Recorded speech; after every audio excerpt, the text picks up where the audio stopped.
You're not important right now, I'm watching my show. That's what my mother texted me while I was sitting at Rosewood Bistro in downtown Ashford, celebrating the biggest promotion of my career. Not just any promotion, I'd just been named Regional Director of Operations at Meridian Tech, overseeing 6 states and a $12 million budget at 27 years old. The youngest person in company history to reach that level. Before we dive back in, let us know in the comments where you're watching from. And if this story resonates with you, don't forget to subscribe, because tomorrow's story is something truly special I can't wait to share. Hi everyone, my name is Maya Chen, I'm 27, and I need you to understand something about tonight. I had planned this dinner for 3 weeks. Reserved the private dining room, invited 8 of the most important people in my life, ordered champagne that cost more than my monthly car payment. This wasn't just dinner, this was my moment. The moment I finally proved that the girl who grew up in subsidized housing in East Millbrook could compete with Ivy League graduates. The text came at exactly 7:43 p.m., right as I was standing up to give a toast. My phone lit up on the white tablecloth, and I glanced down expecting congratulations from the one person who wasn't there. Instead, those 8 words shattered something inside my chest that I didn't even know was fragile. My best friend Zara, sitting to my right, caught my expression. Maya? What's wrong? But I couldn't speak. I just stared at that message while my colleagues, people who'd flown in from Portland, people who'd rearranged their schedules, people who actually valued my achievement, waited for me to continue my toast. You see, my mother hadn't come to dinner. Maya Chen, 51 years old, had declined my invitation 3 days earlier because her favorite reality show was having a finale. The Kardashians, she said, were more important than watching me celebrate becoming the youngest executive in my company's 40-year history. But she'd promised, to at least text me during dinner. I'll check in during commercial breaks, honey. Commercial breaks. For the woman who raised me to believe I could achieve anything if I worked hard enough. For the woman who used to tell neighbors she was proud of her, smart little Maya, when I brought home perfect report cards. For the woman who suddenly seemed to view my success as an inconvenience to her Tuesday night television routine. I managed to finish my toast somehow. Smiled while my regional manager, David Thompson, told stories about how I'd revolutionized our client retention systems. Laughed when Zara toasted to Maya finally being appreciated at the level she deserves. But that text message sat in my phone like acid, burning through every moment of what should have been pure joy. By 8:30 p.m., as dessert arrived, I'd received 12 congratulatory messages from colleagues across the country. LinkedIn notifications pinging constantly. A call from my mentor in San Francisco. Even my landlord had texted congratulations after seeing my announcement on social media. But nothing else from the woman who gave birth to me. This wasn't new behavior, I realized as I sat there picking at my chocolate soufflé. My mother had missed my college graduation because she'd scheduled a hair appointment. Skipped my housewarming party because her book club was meeting. Forgotten my birthday last year entirely, then blamed me for not reminding her. But somehow, I kept making excuses. She's busy. She's tired. She's dealing with her own stuff. Tonight was different though. Tonight, I finally saw the pattern for what it was. Around 9:15 p.m., my cousin Derek called. Derek Patel, my mother's sister's son, the golden boy who could do no wrong in our family's eyes despite being 25 and still living in his parents' basement in Riverside Heights. He'd heard about my promotion through the family grapevine. Maya, congratulations. Mom told me Helena couldn't make it tonight because of some TV show. His voice carried that familiar tone of disbelief that I'd heard from other family members over the years. That's, wow. Even for Aunt Helena, that's cold. Cold. That's when it clicked. My mother wasn't busy, wasn't overwhelmed, wasn't dealing with her own problems. She was making a choice. Every single time, she was choosing to minimize my achievements, to treat my milestones like inconveniences, to remind me that in her world, I wasn't a priority. As I sat in my car after dinner, still in my celebration dress, the navy blue one I'd bought specifically for this night, I stared at her text again. You're not important right now, I'm watching my show.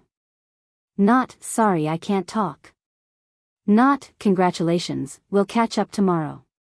Just a flat declaration that her daughter's career breakthrough ranked below reality television in her hierarchy of importance. That's when something fundamental shifted in my chest. Not anger, exactly. Something colder. Something more permanent.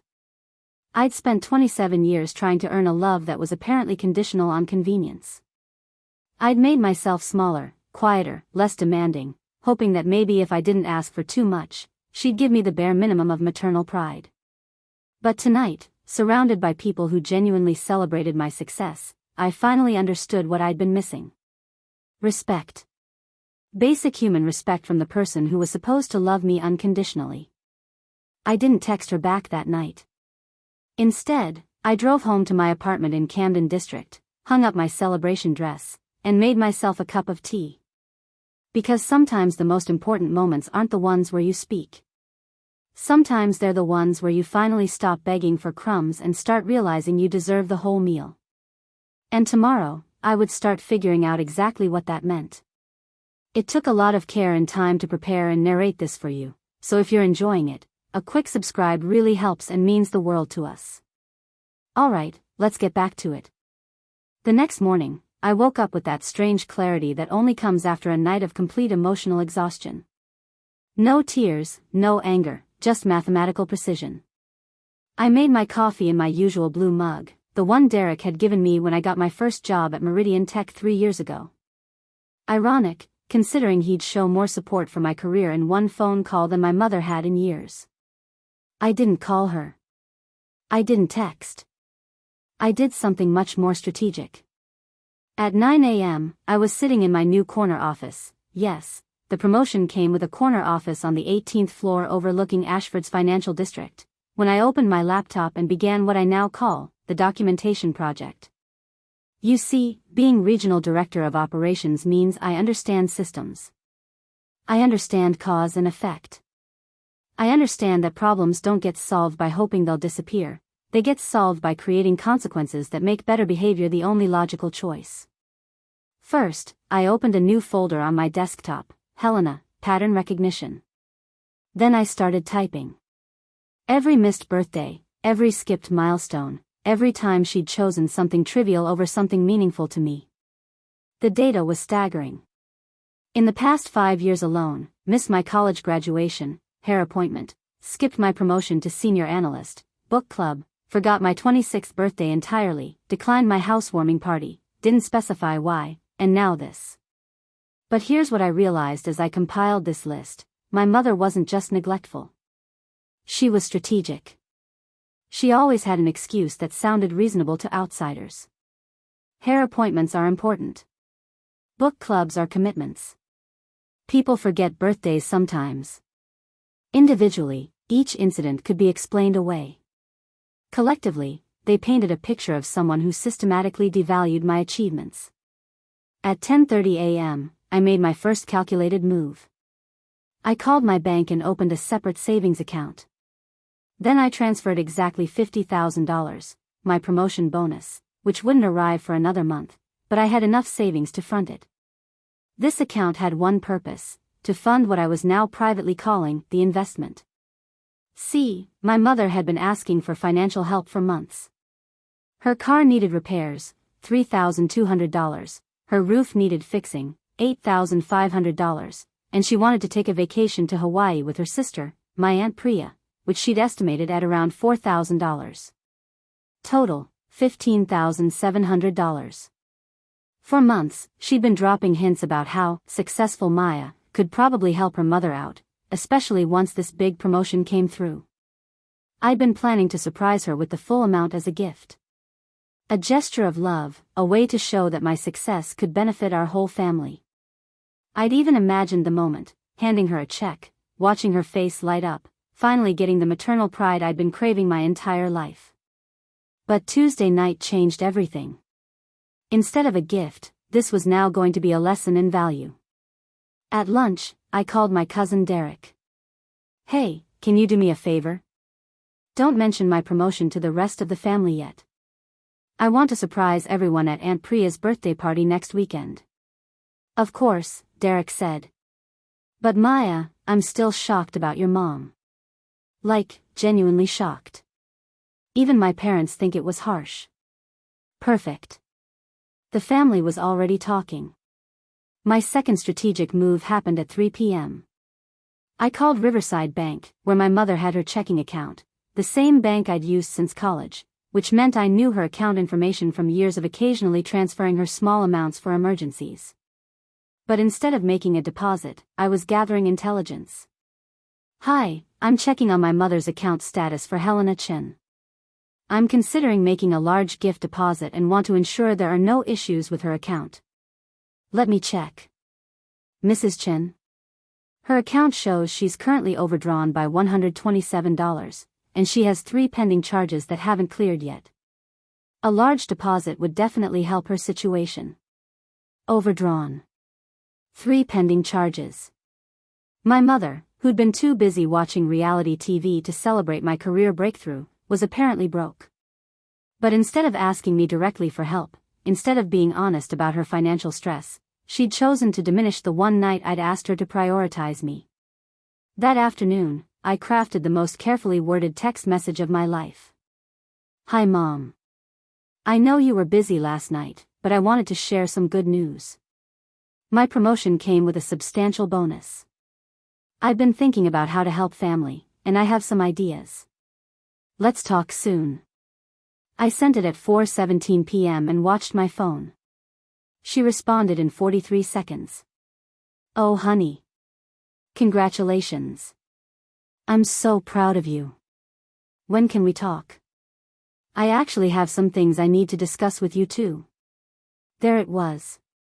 No mention of Tuesday night. No acknowledgement of her dismissive text. No apology for missing the most important professional moment of my life. Just immediate interest now that money was potentially involved. At 6 p.m., she called. Maya, sweetie, I am so proud of you. I've been bragging to all my friends about my successful daughter. Thank you, Mom. I'm glad you're proud. My voice was calm, neutral. Giving her rope. So about that bonus. I hate to ask, but you know my situation. The car, the roof, and Priya and I really want to take that sisterly vacation we've been planning. We're not getting any younger. Of course, Mom. I'd love to help. In fact, I've already set aside money specifically for you. I heard her exhale in relief. Oh Maya, you're such a good daughter. How much were you thinking? Here's where I played my first card. Well, I was planning to give you $25,000. Silence. Then, $25,000? Maya, that's incredibly generous. It was going to be my gift to you. To show how much your support has meant to me throughout my career. Was going to be? Well, I've been thinking about it differently now. Instead of a gift, what if I structured it as an investment in our relationship? What do you mean? I mean, what if you earned it by showing up for me the way I'm showing up for you? Another pause. Longer this time. Maya, I don't understand. I show up for you. Do you, Mom?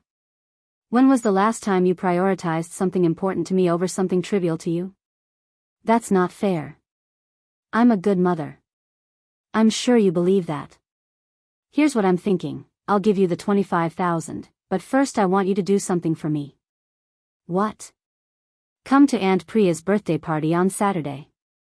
I'm going to make an announcement about my promotion, and I want my mother there to support me. Show up for me this one time, and the money is yours. Of course I'll be there, Maya. I wouldn't miss Priya's birthday. Perfect. Then we have a deal. I hung up the phone and leaned back in my office chair, watching the sun set over Ashford through my new windows. She thought this was about money. It wasn't about money. It was about teaching someone who'd never learned the value of showing up that absence has a price, and presence has value. She just didn't know what lesson she was about to learn. Saturday arrived like a perfectly orchestrated symphony. Aunt Priya's 53rd birthday party was being held at the Riverside Community Center, the same place where we'd celebrated every major family milestone for the past decade. I arrived at 2 p.m. sharp, wearing a burgundy dress that projected both professionalism and approachability, the kind of outfit that says, successful but humble, without trying too hard. My mother was already there, of course. Maya Chen in her element, laughing with Aunt Priya near the dessert table, wearing the new earrings she'd bought herself after I'd mentioned the bonus money. She waved at me with the kind of enthusiasm she reserved for public family events, when having a successful daughter reflected well on her parenting. Maya. There's my career superstar, she announced loudly enough for half the room to hear. I smiled and hugged her, feeling the familiar performance of mother-daughter closeness that we'd perfected over the years. Hi, Mom. You look lovely. For 2 hours, I played my part perfectly. I helped serve cake, chatted with relatives I hadn't seen in months, and waited for the right moment. My uncle Raj asked about my new position, and I gave him the modest version: new responsibilities, exciting challenges, grateful for the opportunity. Standard family gathering responses. Derek found me near the punch bowl around 4 p.m. So when are you making your big announcement? Soon, I said, watching my mother across the room. She was deep in conversation with Aunt Priya, and I caught fragments of their discussion drifting over the party chatter. Maya's bonus is going to help so much with the roof repairs. Finally, nice to have a successful child who can contribute to the family. Thinking about upgrading to business class for Hawaii, now that I can afford it. Perfect. She was already spending money she hadn't earned yet. At 4:30 p.m., Uncle Raj tapped his glass with a knife, calling for attention. Before we wrap up Priya's celebration, I believe my brilliant niece Maya has some news to share with everyone. The room quieted, about 30 family members turning their attention to me. I stood up, feeling the familiar flutter of public speaking anxiety mixed with something much more powerful, absolute certainty. Thank you, Uncle Raj. I do have some news to share. I paused, making eye contact with my mother, who was beaming with anticipatory pride. This week, I was promoted to Regional Director of Operations at Meridian Tech. It makes me the youngest person in company history to reach the executive level. The room erupted in applause and congratulations. Aunt Priya clapped her hands together in delight. Derek hooped from across the room. Various cousins and family friends surged forward with hugs and questions. But I kept my eyes on my mother. Maya Chen was smiling widely, nodding as relatives congratulated her on raising such a successful daughter. This was her moment too, the moment where she got to bask in reflected glory, where she got to be the proud mother of the family success story. I let the congratulations continue for exactly 3 minutes. Then I raised my hand for quiet.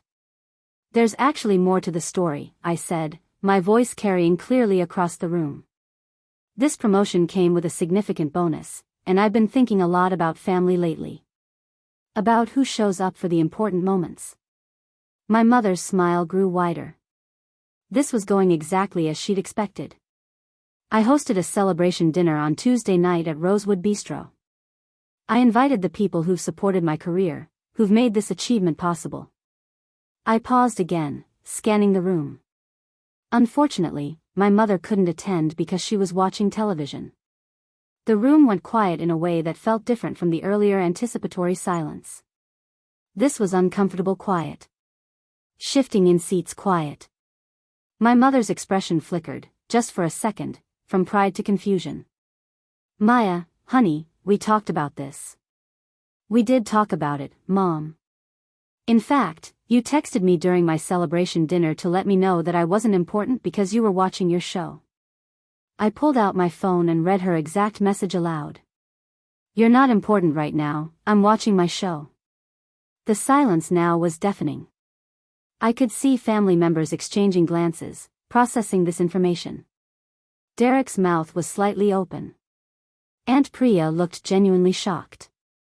Now, I know some of you might think that's harsh to bring up publicly, I continued, my voice steady and calm. But I think it's important for families to understand each other's priorities. Because Mom, you asked me for $25,000 to help with your car repairs, roof work, and vacation with Aunt Priya. My mother's face went pale. Maya, this isn't the time or place. Isn't it? You've had no problem discussing my financial support publicly. I've heard you telling people about the money I'm going to give you. Talking about upgrading to business class for Hawaii, planning how to spend my success. Uncle Raj cleared his throat uncomfortably. Maybe you two should discuss this privately. Oh, we did discuss it privately, Uncle Raj. We made a deal. I told Mom I'd give her the $25,000 if she showed up for me. If she prioritized something important to me over something trivial to her, just once. I turned back to my mother, who was now looking around the room like a trapped animal. And you did show up today, Mom. You're here at Aunt Priya's party, celebrating her birthday, supporting family. Just like I asked. Relief flooded her face. Exactly. I'm here, Maya. I showed up. You did. But here's what I've realized over the past week. I reached into my purse and pulled out an envelope. I'd been documenting our relationship for the past few years. Every missed milestone, every skipped celebration, every time you chose something trivial over something meaningful to me. I opened the envelope and pulled out 3 sheets of paper. College graduation, missed for a hair appointment. 26th birthday, completely forgotten. Housewarming party, declined, no reason given. Promotion to senior analyst, missed for book club. And finally, the biggest professional achievement of my life, missed for reality television. The room was so quiet I could hear the air conditioning humming. Mom, you've shown up for Aunt Priya's birthday party because it doesn't cost you anything. Because celebrating someone else's milestone is easy, social, expected. But showing up for your own daughter when she needs you most? That requires something you've never been willing to give me, priority. Maya, please. My mother's voice was barely a whisper. I'm not angry, Mom. I'm educated. You've taught me exactly where I stand in your life, and I've finally learned the lesson. So here's what's going to happen with that $25,000. I reached into my purse again and pulled out a check. But instead of handing it to my mother, I handed it to Aunt Priya. Happy birthday, Aunt Priya. This is for the education fund you've been building for Kavya's college tuition. Aunt Priya stared at the check, her hands shaking. Maya, I can't accept this. You can and you will. Because you've never missed a single important moment in my life. You came to my graduation, remembered my birthday, celebrated my promotions. You've shown me what unconditional family support looks like. I turned back to my mother, who was now crying silently, her face flushed with humiliation and shock. As for you, Mom, consider this a valuable lesson in consequences. You can't dismiss someone's achievements and then expect to profit from them. You can't treat someone as unimportant and then demand they treat you as a priority. The party was over. Not officially, but emotionally. Family members were gathering their belongings, making awkward exit conversation, clearly uncomfortable with the public nature of this confrontation. But I felt lighter than I had in years. Because for the first time in my entire life, I had said exactly what I meant and meant exactly what I said. And the look on my mother's face told me she finally understood that her actions had consequences she'd never considered before. The aftermath of Aunt Priya's party hit like a controlled demolition. I drove home in complete silence, not even turning on the radio, letting the weight of what I'd just done settle into my bones. But instead of regret, I felt something I'd never experienced before, the clean satisfaction of boundaries finally enforced. My phone started buzzing before I even reached my apartment. First call, Derek. I let it go to voicemail. Second call, Uncle Raj. Voicemail. Third call, my mother. I watched her name flash on my screen for 30 seconds, then decline. But it was the text messages that told the real story of what was unfolding in my family's group chat, which I'd muted months ago but never left. Derek texted me directly, Maya, the family group chat is absolutely exploding.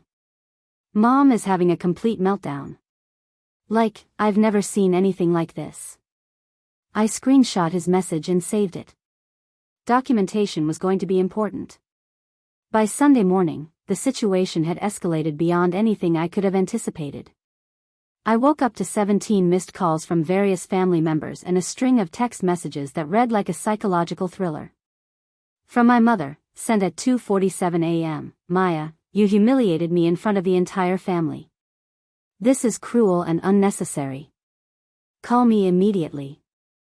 From Uncle Raj, sent at 6:33 a.m., your mother is very upset. She says you've been planning this for weeks. We need to resolve this as a family. From Aunt Priya, sent at 7:12 a.m., Maya, sweetie, I can't accept this money knowing it's caused so much pain. Your mother is beside herself. But the most telling message came from someone I hadn't heard from in months, my mother's sister, Aunt Mira, who lived 3 states away in Colorado Springs. Maya, your mother called me crying at midnight. She says you've been plotting against her and that you publicly destroyed her reputation over a simple misunderstanding. She wants me to talk to you about family loyalty. I think there's more to this story. Family loyalty. There it was again, the weapon my mother had wielded my entire life whenever she needed to justify her behavior or escape consequences. I made myself breakfast, Greek yogurt with berries, the same thing I ate every Sunday, and then I did something that would change everything. I called Aunt Mira back. Maya, thank you for calling. Your mother is, well, she's very upset. I'm sure she is, Aunt Mira. Can I ask what exactly she told you? She said you humiliated her at Priya's party, that you've been holding grudges over small things, and that you're using your success to manipulate the family financially. I took a slow breath. Did she mention why I was upset with her? She said something about a dinner you wanted her to attend, but she had a prior commitment. Maya, sometimes we have to understand that our parents have their own lives. Aunt Mira, can I send you something? I think you should see the actual text message she sent me before you give me advice about understanding. I forwarded the screenshot of Tuesday night's message. You're not important right now, I'm watching my show. The phone went quiet for a long moment. Oh, Aunt Mira said finally. Oh, Maya. She didn't mention that part. I'm sure she didn't. Can I ask you something else? In the past 5 years, how many of my major life events has she attended? Another pause. I don't know, sweetie. I live far away, so I don't keep track of. None, Aunt Mira. She's attended 0 major life events in 5 years. But she's never missed a family party where she gets to socialize and look good in front of other people. Maya, I had no idea. Most people don't, because I've been covering for her for years. Making excuses, pretending it doesn't hurt, acting like her behavior is normal mother-daughter relationship dynamics. That afternoon, something interesting happened. Aunt Priya called me, but her voice sounded different. Stronger. Maya, I've been thinking about yesterday, and I need to tell you something. Your mother called me this morning, angry that I accepted your check. She demanded I give it back to her so she could return it to you on her terms. She what? She said the money was meant for her, that you were just using me to hurt her, and that I was enabling your revenge fantasy by keeping it. I sat down heavily on my couch. What did you say? I told her that the money was given to me freely by my niece, who has never missed my birthday, never forgotten my children's graduations, and never made me feel unimportant. I told her that maybe if she treated you with the same respect you show the rest of the family, she wouldn't be in this situation. Aunt Priya. Maya, I've watched your mother dismiss your achievements for years. We all have. And we've all been too polite to say anything because she's family. But watching you finally stand up for yourself yesterday, I was proud of you.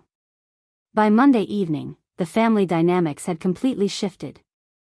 Derek called with an update that left me staring at my phone in disbelief. Maya, you need to know what's happening. Mom went to your work today. She what? She showed up at Meridian Tech and tried to talk to your boss.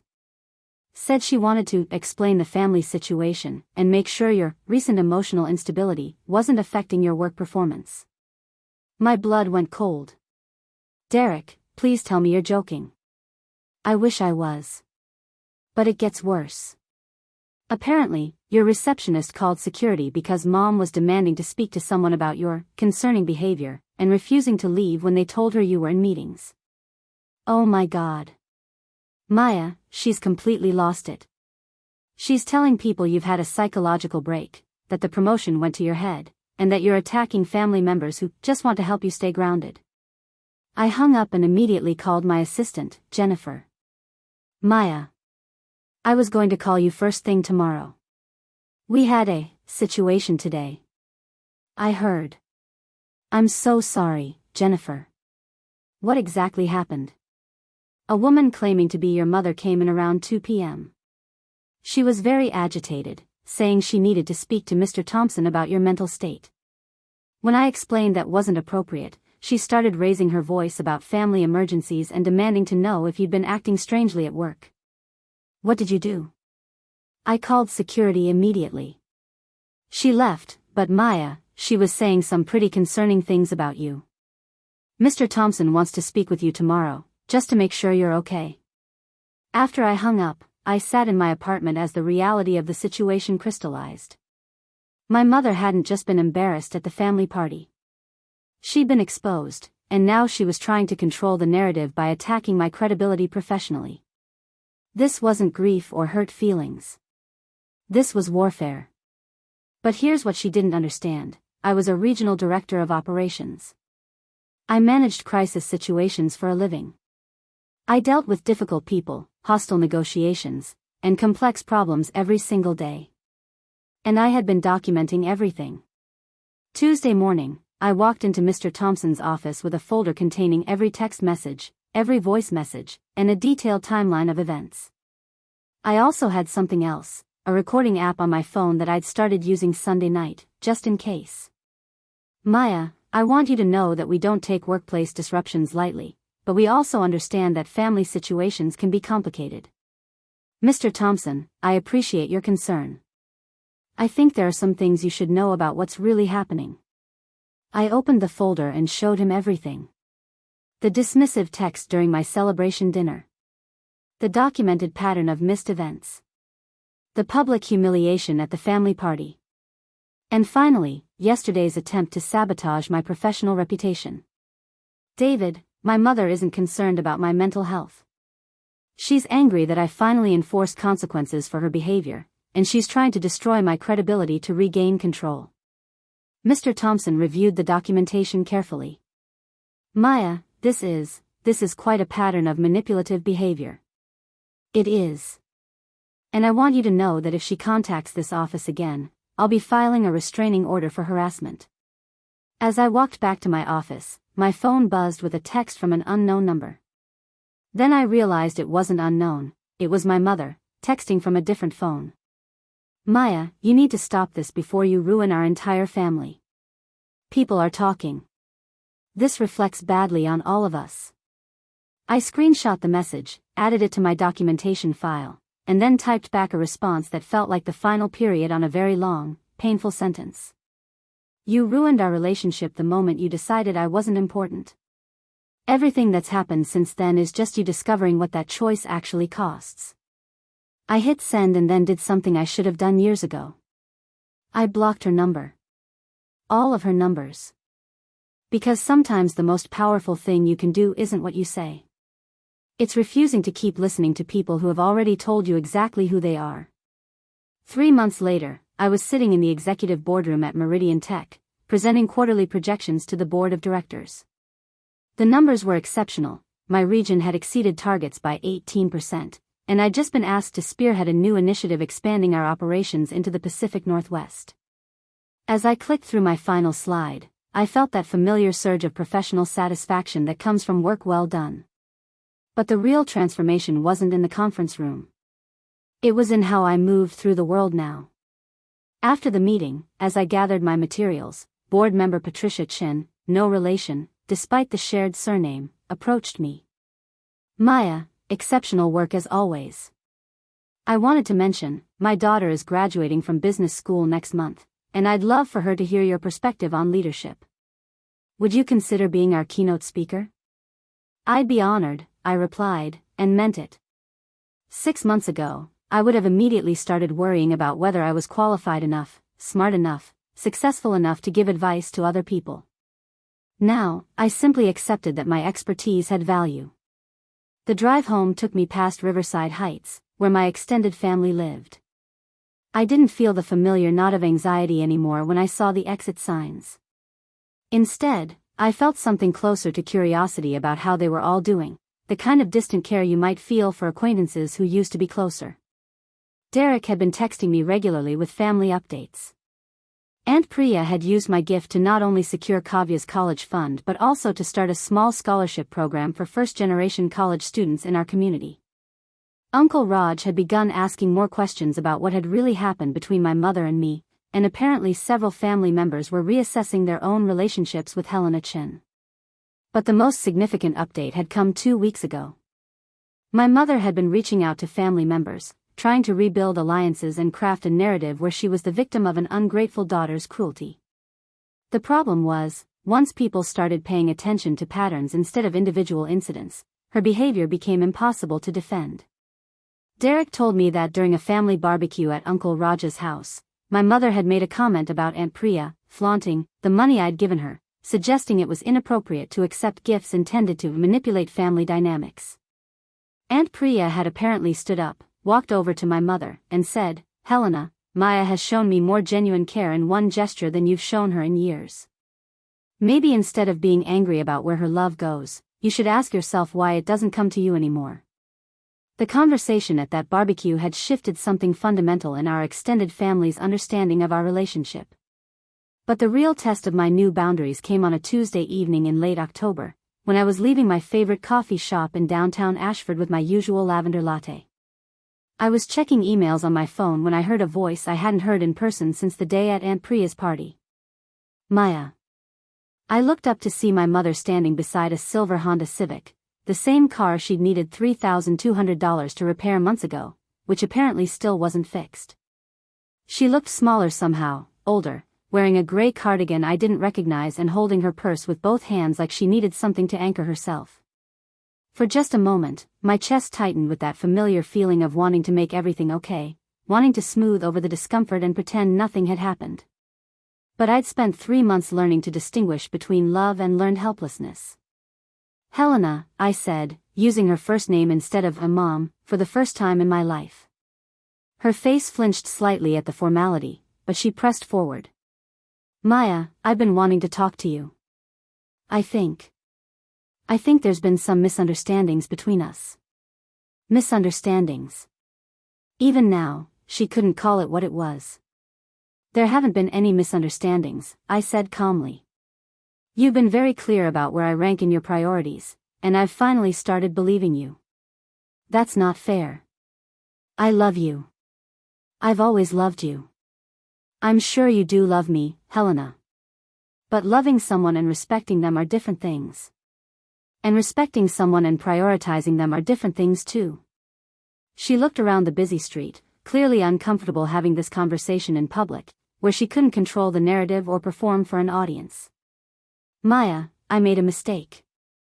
I should have come to your dinner. I should have handled things differently. You made many mistakes. The dinner was just the last one I was willing to tolerate. So what do I do now? How do I fix this?" And there it was, the question I'd been dreading and anticipating for months. Because this was the moment where I had to choose between the daughter I'd been trained to be and the woman I'd decided to become. "You don't fix this, Helena.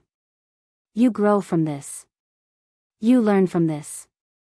You become a different person who makes different choices. But you don't fix this with me. I don't understand. I know you don't."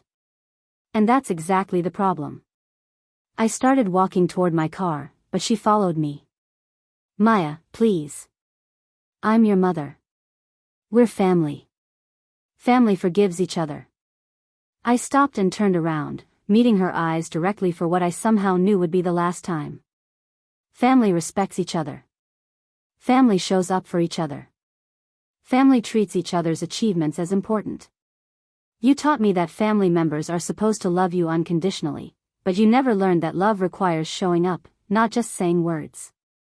I can show up now. I can do better. You can absolutely do better. But you can do better for other people, in other relationships. You can learn from what you lost with me and choose differently with other people you care about. But what about us? There is no us anymore, Helena. There's you, learning to value the people in your life before you lose them. And there's me, finally understanding that I deserve to be valued. I got into my car and looked at her through the windshield. She was crying now, standing in the parking lot of a coffee shop, finally understanding that some consequences are permanent. But as I drove away, I didn't feel cruel or victorious. I felt something I'd never experienced before, complete peace with a decision that protected my own well-being. That night, I had dinner with Zara, who'd become even closer to me since I'd started setting boundaries with my family. As we shared stories about our workdays and laughed about her latest dating disasters, I realized something profound had shifted in how I approached all my relationships. I no longer tried to earn love by making myself smaller. I no longer accepted treatment that I wouldn't accept from strangers just because it came from family. I no longer confused obligation with affection, or guilt with loyalty. 2 months later, I spoke at Patricia Chen's daughter's graduation. My speech was about the difference between being successful and being valued, between achieving things and being celebrated for achieving them. After my talk, a young woman approached me with tears in her eyes. "Thank you," she said. "I needed to hear that it's okay to require respect from the people who claim to love you."